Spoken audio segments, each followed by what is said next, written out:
जरा कल्पना कीजिए, अगर दिल्ली की हवा और जहरीली हो जाए, अगर राजस्थान पूरी तरह रेगिस्तान बन जाए, अगर जमीन के नीचे पानी पूरी तरह खत्म हो जाए, तो क्या आप जानते हैं इस तबाही के पीछे सबसे बड़ा कारण क्या होगा? अरावली पहाड़ियों का खत्म होना। हाँ, अरावली दुनिया की सबसे पुरानी पर्वतमालाओं में से एक, जो आज चुपचाप मर रही है। और सबसे खतरनाक बात यह है, हम सब ये जानते हुए भी चुप हैं। अरावली पर्वतमाला भारत के उत्तर पश्चिम भाग में फैली हुई एक प्राचीन प्राकृतिक दीवार है। ये गुजरात से शुरू होकर राजस्थान, हरियाणा और दिल्ली तक जाती है। इसकी कुल लंबाई लगभग 670 किलोमीटर है। सबसे ऊंचा शिखर गुरु शिखर, जो माउंट आबू में स्थित है और जिसकी ऊंचाई लगभग 1722 मीटर है। अरावली शब्द संस्कृत के अरावली से आया है, जिसका अर्थ है पत्थरों की पंक्तियां। लेकिन सच ये है, अरावली सिर्फ पत्थरों की पंक्ति नहीं, ये भारत की प्राकृतिक जीवन रेखा है। अरावली हिमालय से भी कई गुना पुरानी है। वैज्ञानिकों के अनुसार अरावली की उम्र लगभग 250 करोड़ साल है। जब पृथ्वी पर न इंसान था, न जानवर, न पेड़, तब भी अरावली मौजूद थी। ये पर्वतमाला प्रोटेरोजोइक युग में बनी थी, जब धरती की सतह अभी बन ही रही थी। यानी सरल शब्दों में, अरावली धरती के इतिहास की जीवित किताब है। अरावली सिर्फ पहाड़ नहीं थी, यह सभ्यता की जन्मभूमि भी थी। यहाँ हड़प्पा काल से पहले तांबे का खनन होता था। मानव सभ्यता ने सबसे पहले यहीं से प्राकृतिक संसाधनों का उपयोग सीखा। राजस्थान के कई किले, मंदिर, नगर इसी अरावली की गोद में पले। लेकिन अफसोस, जिसने हमें सब कुछ दिया, उसी को हमने सबसे ज्यादा लूटा। अब सबसे अहम सवाल, अगर अरावली न रहे तो क्या होगा?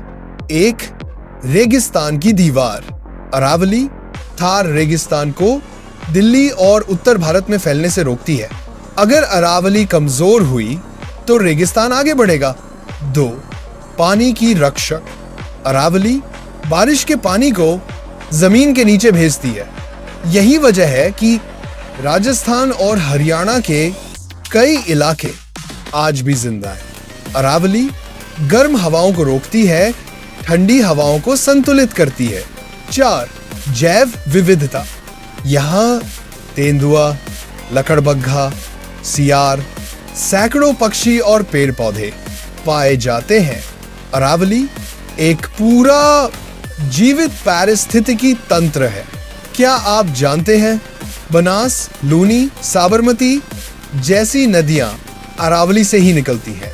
इन नदियों पर किसानों की खेती, शहरों की प्यास और लाखों लोगों का जीवन निर्भर है। अरावली सूखी तो नदियां सूखेंगी दिन रात। अरावली को खोदा जा रहा है, जंगलों की कटाई, पेड़ कट रहे हैं, जमीन नंगी हो रही है। शहरीकरण, गुरुग्राम, फरीदाबाद, जयपुर, कंक्रीट पहाड़ों को निगल रही है। रिपोर्ट कहती है पिछले 50 वर्षों में 8% अरावली खत्म हो चुकी, और अगर यही चलता रहा तो 2050 तक 20% से ज्यादा अरावली इतिहास बन सकती है। हाल ही में एक नया फैसला आया, अब सिर्फ वही जमीन अरावली मानी जाएगी जो 100 मीटर से ऊंची हो। इसका मतलब लगभग 90% अरावली कानूनी सुरक्षा से बाहर। अब वहां निर्माण, खनन, कटाई सब आसान। दिल्ली.NCR, धूल, गर्मी, प्रदूषण कई गुना बढ़ेगा।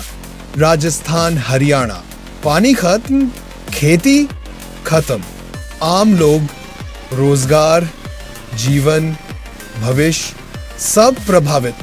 अरावली गिरी तो असर पूरे भारत पर होगा। अरावली सिर्फ पहाड़ नहीं, ये हमारी हवा है, हमारा पानी है, हमारा भविष्य है। अगर आज हमने इसे खो दिया तो आने वाली पीढ़ियां हमें कभी माफ नहीं करेंगी। अब भी समय है, अरावली को बचाइए, क्योंकि जब पहाड़ गिरते हैं तो सभ्यताएं भी गिरती हैं।